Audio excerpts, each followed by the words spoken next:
Kapolda Riau Irjen Heri Heriawan marah besar atas kasus pembunuhan seekor gajah Sumatera di Kabupaten Pelalawan Riau. Ia berjanji akan mengusut tuntas kasus itu. Heri mengatakan gajah dibunuh secara mengenaskan. Ya.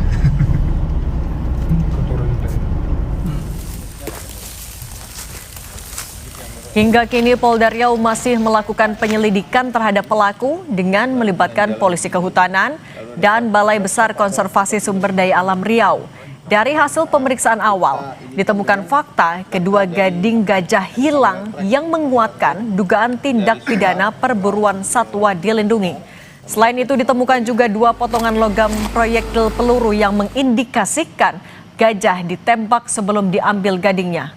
Polda Riau tegaskan penyelidikan berbasis scientific crime investigation untuk memastikan seluruh proses berbasis bukti ilmiah dan dapat dipertanggungjawabkan. Ekor gajah Sumatera ditemukan mati dalam kondisi tanpa kepala di konsesi hutan tanaman industri di Kabupaten Pelalawan, Provinsi Riau. Apa saja yang sudah ditemukan polisi? Kami akan bahas bersama Kapolda Riau Irjen Heri Heriawan. Selamat petang, Pak Kapolda. Assalamualaikum, selamat petang Mbak Cindy. Waalaikumsalam warahmatullahi wabarakatuh. Pak Kapolda, sejauh ini penyelidikan seperti apa yang sudah dilakukan oleh polisi bersama pihak terkait, Pak? Ya, baik. Yang pertama tentunya sekali lagi saya mau menyampaikan keprihatinan dan duka yang sangat dalam atas kematian 1 ekor gajah liar yang berjenis laki-laki yang terjadi di Kecamatan Ukui, tepatnya di Desa Lubuk Kembang Bunga, Kabupaten Pelalawan. Sudah 3 kali kita melakukan penanganan TKP, olah TKP. Yang pertama itu pada tanggal 2 Februari pada saat ditemukan pertama kali. Kemudian yang kedua, olah TKP dilanjutkan dengan upaya nekropsi. Nekropsi itu kayak otopsi tapi untuk hewan, dilakukan bersama-sama dengan pihak BKSDA Kehutanan, dari Kepolisian Kehutanan, Polres Pelalawan, dan tentunya dari pihak perusahaan sendiri. Hasil olah TKP kemudian kita lakukan dengan pendekatan scientific crime investigation ini, itu didapatkan hasilnya bahwa ditemukan 2 proyektil atau anak peluru dari diameternya kurang lebih panjangnya 16,33 mm dan satu lagi serpihannya kurang lebih 6,99. Nah, kemudian olah TKP yang kedua dengan disertai dengan upaya nekropsi ini dilaporkan kepada saya. Kemudian saya kemarin pada tanggal 7 bersama-sama dengan teman-teman yang terkait tentunya dengan BKSDA turun untuk bersama-sama datang melakukan olah TKP ulang bagaimana dudukan tubuh mayat daripada gajah tersebut pada saat ditemukan. Kita sertakan dari pemerhati gajah yang punya pengalaman yang biasa mengetahui tentang karakter. Jadi olah TKP kemarin itu didapatkan kesimpulan awal. Yang pertama kita harus bisa mengetahui karakter gajah. Karakter gajah ini gajah jantan, di sana ditemukan bahwa ada 6 kumpulan gajah. Nah, gajah yang mati ini kebetulan kita menemukan ada tutupan atau namanya skolar yang biasa menempel di salah satu gajah betina. Yang ternyata menentukan bahwa gajah yang mati ini merupakan rombongan dari gajah tersebut, dari 6 kelompok tersebut, tapi dia biasanya di bagian belakang. Tapi Pak Kapolda, Pak Kapolda, tapi kalau misalnya dari temuan yang sudah dikumpulkan oleh polisi, sudah bisa dikerucutkankah untuk pelakunya seperti apa? Yang pertama, pelaku ini kan kalau kita kan ini kan hewan bukan seperti kita mengungkap kasus pembunuhan manusia yang merupakan makhluk sosial, dia punya relasi lingkungan sosialnya. Dia ini kan gajah liar. Yang bisa kita kerucutkan adalah bagaimana kita bisa menentukan aktivitas manusia yang ada di sekitar TKP tersebut. Artinya dari kamera-kamera trap yang dipasang oleh pihak perusahaan, kita kumpulkan, kita analisa. Kemudian analisa yang lain adalah bagaimana seluruh saksi-saksi karyawan yang ada di sekitar yang bekerja di situ kita kumpulkan, karena untuk membawa potongan tubuh kepala 1/2/3 bagian itu kan besar. Berarti Kemudian ada untuk indikasi ini memotongnya juga kan sindikat, membutuhkan korporasi waktu yang begitu lama. Pak? Dan pemotongan dari TKP itu, pemotongan itu rapi, berarti ini dipotong, kemungkinan dipotongnya dengan menggunakan alat sensor. Berarti Makanya kalau kami ada sampai potongan yang saat rapi ini seperti itu, ini sudah terencana dan juga Ya. sindikat atau bahkan bisa korporasi Pak? Kenapa Mbak? Kalau misalnya potongannya rapi, kemudian memang butuh effort lebih besar untuk membawa kepala gajah, bisa dibilang ini ulah sindikat atau bahkan korporasi?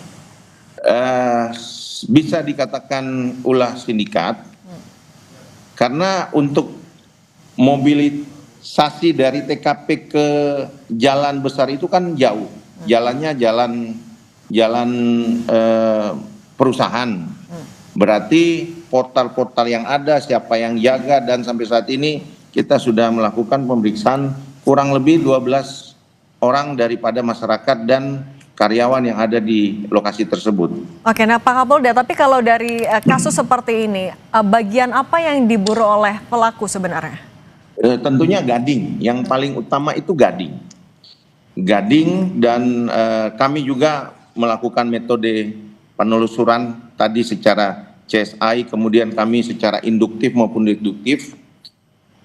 Tentunya untuk kegiatan-kegiatan bagaimana kita gunakan tekno intel, human intel juga kita lakukan berupaya, dan hasil-hasil pengungkapan beberapa tahun yang lalu tentunya kita akan kolaborasikan, mana tahu apakah ini perbuatan berulang yang dilakukan oleh sindikat atau perorangan, masih kita dalami Mbak.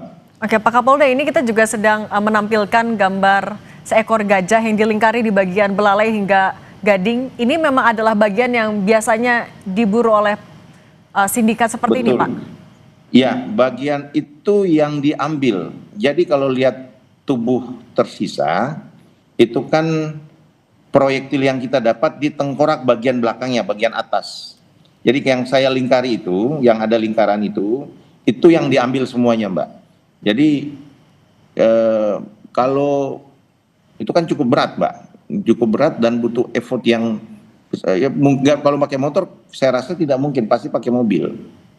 Iya, dan kita masih telusuri, dan memang pada saat saya dan tim kemarin melakukan olah TKP di tempat tersebut untuk mencari jejak-jejak, apakah ada jejak bekas orang lewat atau jejak sepeda motor. Kita buka radius dari 100 meter, radius 200 meter, sampai 500 meter untuk menemukan jejak-jejak lainnya. Dan itu rapi, tidak ada bekas puntung rokok dan lain sebagainya. Kalau untuk 2 proyektil peluru yang juga ditemukan, itu bisa ditelusuri jenis senjatanya atau bahkan sampai kepemilikannya nggak Pak? Senjata sudah kita putuskan dari hasil laboratorium forensik bahwa yang dipakai itu adalah senjata rakitan. Karena dia tidak beralur, senjata rakitan. Oke, kalau untuk mengantisipasi hal serupa terjadi, koordinasi dari Polda dan BKSDA seperti apa Pak? Sampai saat ini kita koordinasi, memang di gajah-gajah liar itu dari BKSDA, dari Kementerian Kehutanan itu memasang solar untuk bisa GPS solar. Itu mereka bisa mengawasi pergerakan rombongan-rombongan gajah yang nanti apabila kalau mereka terusik, mereka mau memasuki lokasi-lokasi perumahan, itu bisa diantisipasi agar tidak rusak. Karena memang gajah kalau dia lewat satu tempat itu kembalinya pasti dia melewati tempat yang sama. Jadi kita sampai saat ini sudah melakukan kolaborasi, koordinasi, bukan saja ke Kementerian Kehutanan, tetapi dengan pihak perusahaan, terutama dari Arara sama PT RAPP yang ada di situ Mbak.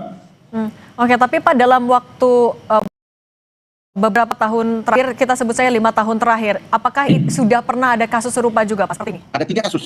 Yang pertama di Kabupaten Inhu, jadi sebelahan daripada Pelalawan. itu tanggal 20 April. Kemudian yang kedua itu kasus Gajah Rahman. Nah ini sangat miris karena Gajah Rahman ini gajah jinak. Dia gajah yang ada di flying spot di Taman Nasional Tesonula itu tanggal 10 Januari tahun 2024 dan yang terakhir yang sekarang ini. Oke, tapi terungkap semua Pak yang 2 sebelumnya? Yang 3-tiganya belum terungkap, Mbak. Oke, baik. Pak Kapolda Riau Irjen Heri Heriawan, terima kasih. Kalau begitu kami tunggu update-nya, penelusuran dari kasus seperti ini. Mohon doanya. Ya. Baik, mudah-mudahan ini terungkap ya Pak. Baik, terima kasih Pak Kapolda, sehat selalu.